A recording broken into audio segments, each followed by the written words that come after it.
Hey everyone, welcome back to the channel. Today was the finale of the Obi Wan Kenobi series on Disney+, so now the season is over, we need to talk about it.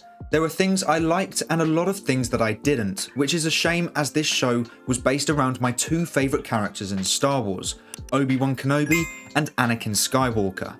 This series had so much potential, and looking back at it, there are a lot of things that I would have changed. But let's talk about the things that I did like. I thought episode 5 and 6 were the two strongest episodes of the season. It was where we saw the most of Kenobi and Vader, and was where the story was the most interesting. The plot developed the most throughout those two episodes, and the display of Vader's power in episode 5 was something I was actually very surprised about.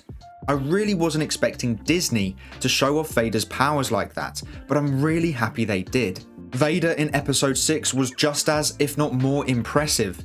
Seeing Kenobi and Vader fight again with so much emotion was exactly what I wanted to see from the show. Not just a physical battle between the two, but an emotional and psychological battle. The blinding anger of Vader and the tormenting feeling of failure from Kenobi was exactly what we saw in episode 5 and 6. I loved that we saw Qui-Gon Jinn in the final episode too.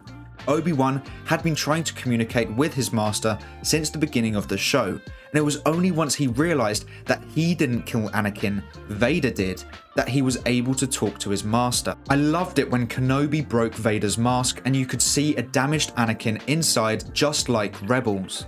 Hearing the mix of Anakin's and Vader's voice was perfect. The acting from both Ewan McGregor and Hayden Christensen in that scene was phenomenal.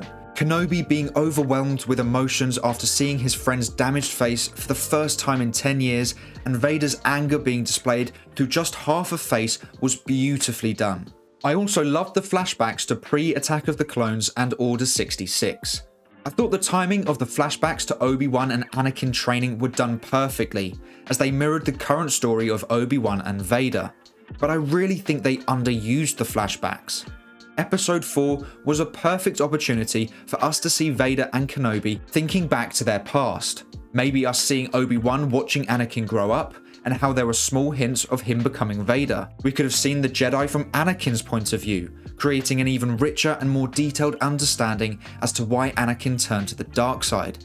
Maybe seeing the Jedi hold him back or not listening to him when he needed them to. Episode 4 was probably the weakest episode of all, and I think that is because of the potential it had.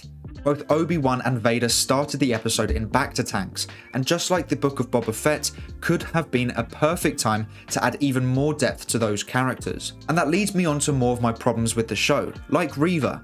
I did not care for Reva at all. It has nothing to do with the actress, it has to do with the character and the writing. I found her annoying, and she was just getting in the way of the characters that I actually wanted to see. Even in the best episode, episode 6, she was getting in the way. We would have these incredible fight sequences between Vader and Kenobi, and then we would cut to Reva looking for Luke, and I was just getting so frustrated as I really didn't care about her. I just wanted to see the two biggest characters in Star Wars battle it out. I would get absorbed into these battles between the two and then being thrown straight out of it by watching Reva chase Luke. It also doesn't make sense that Obi-Wan would just let her go after she found out the biggest secret in Star Wars history. Just because she appeared to have changed doesn't mean Kenobi should trust her with that information. That really felt out of place, and I feel like it was done like that because they are going to create a series about her. My other problem I had with the show was Leia, and it wasn't specifically her, but the concept of the main character running around protecting a young child. We had it with the Mandalorian, and we had it with the Bad Batch, and so this felt a little repetitive. That may be a bit of a nitpick, but I did notice how similar the storylines were in that sense. One scene I felt was very strange and out of character was when Vader didn't walk through the fire to get to Kenobi. That was such an out of character moment. That didn't make sense at all. His suit is literally fireproof. He set the ground on fire to torture Kenobi and yet didn't walk through it to kill him. Instead, he just let him go, which I thought was a really lazy piece of writing. It wasn't ever addressed in the show after that, and was simply done so that the show could have 3 more episodes. I also don't understand how Reva survived 2 lightsaber strikes from Vader, especially the first time being when she was a youngling.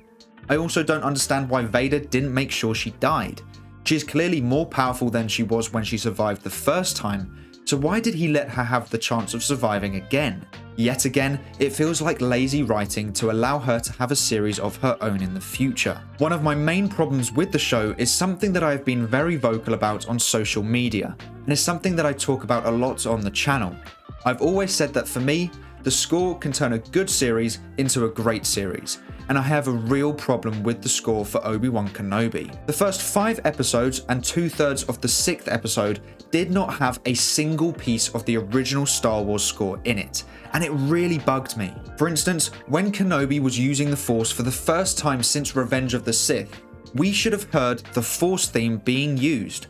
When we see Darth Vader on screen, we should have heard the Imperial March, or at least a version of it. It's those kind of musical cues that triggers something in my subconscious mind that tells me this is Star Wars. When I hear the Imperial March, then I know we're going to see Vader, or the Empire. When I hear the Force theme, I don't just hear that theme along with the scene that it's being used for, I hear the history of that theme. Every scene when that theme was being used, it connects this very moment to the rest of Star Wars. When I think of Darth Vader, I don't just think of the character. I think of the theme that is so iconic. It's a fundamental piece of the character. When a Jedi talks about the Force theme should be used. It is a part of the Force. When we saw Kenobi talking to Leia at the end of episode 6, we heard her theme, which was so appropriate for the moment. That theme has so much history to it, or in this case, has so much future to it, which is why it was so important to hear it with Leia. But to only hear the themes being used for the final 10 minutes of the show was extremely disappointing. Don't get me wrong, I got goosebumps when I heard the themes being used, but I instantly thought of how they should have been used throughout the entire show. I know some people may see that as a nitpick, but I really don't think it is. Star Wars is famous for the score that John Williams created, and if you don't have those themes, then for me, a part of Star Wars is missing. Now it's fine for The Mandalorian because you're dealing with a new character, there is no established theme. But Darth Vader is arguably the most famous villain in movie history, and that theme is almost just as famous. So to not use it for 99% of the show made every scene with Vader feel slightly off. Like this was a fan-made show where they couldn't use the themes due to copyright, so they created original pieces of music. Maybe it's just me, but the entire series felt off purely because the score didn't sound like Star Wars. I know this is an unrealistic example, but it would be like if they created a Christopher Reeve Superman show, but they didn't use a single piece of John Williams' score. No iconic Superman theme, no theme for Lois Lane, just 99% of original pieces of music with the final 10 minutes including the iconic themes. It would feel completely different to the original Superman films. That is how I feel with this show. It may look the same, but it doesn't sound the same, which I think is equally important when dealing with iconic characters. Hearing themes that are loved and are so iconic triggers so many emotions, not just in me, but I'm sure in millions of other Star Wars fans. I'm not saying if they used the original themes then I would give the show a 10 out of 10, but I'm saying that those scenes would have extracted far more emotion from me if I heard those iconic pieces of music. Overall, I found the series enjoyable, but I didn't need it. There is a lot I would have changed from it, and I would have had the series purely focus on Kenobi and Anakin. In fact, I would have preferred this as a movie that was centered around Kenobi and the guilt he felt, and Vader searching the galaxy for him, ending with one epic battle between the two. There was no need for Reva or even Leia.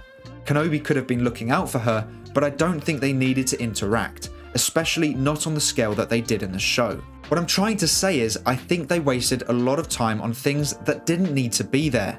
And when you promote a show so heavily on being about Kenobi and Vader, I would have preferred to spend more time on those two characters than side characters. The final interactions between Kenobi and Vader was exactly what I wanted to see throughout the series. I really wish we spent more time with Vader, and seeing the inner conflict was something I was really hoping to see, but we only got glimpses of it. I said this on Twitter a few weeks ago, but I would love to see a Darth Vader Disney Plus show, and maybe even one that fluctuates between Anakin Skywalker and Darth Vader. Maybe 6 episodes, the first 3 being about Anakin and the second 3 being about Darth Vader. Or maybe one that uses flashbacks whenever Vader is conflicted. We could see happy memories of Anakin, but then Vader reminding himself of a negative memory in an attempt to kill Anakin off. I think he is such a fascinating character that can be developed even more and is a show that I think every Star Wars fan wants to see. Back to the Kenobi show, I would give it a 6 out of 10. Even though there were incredible moments, I was still left disappointed and I felt like the show could have been so much better. But make sure to let me know what you thought of Kenobi in the comments below. But that is all for today's video. Thank you so much for watching. Please make sure to like and subscribe and turn on post notifications so you never miss a video. I hope to see you here again soon. So until then, have a great day. Bye.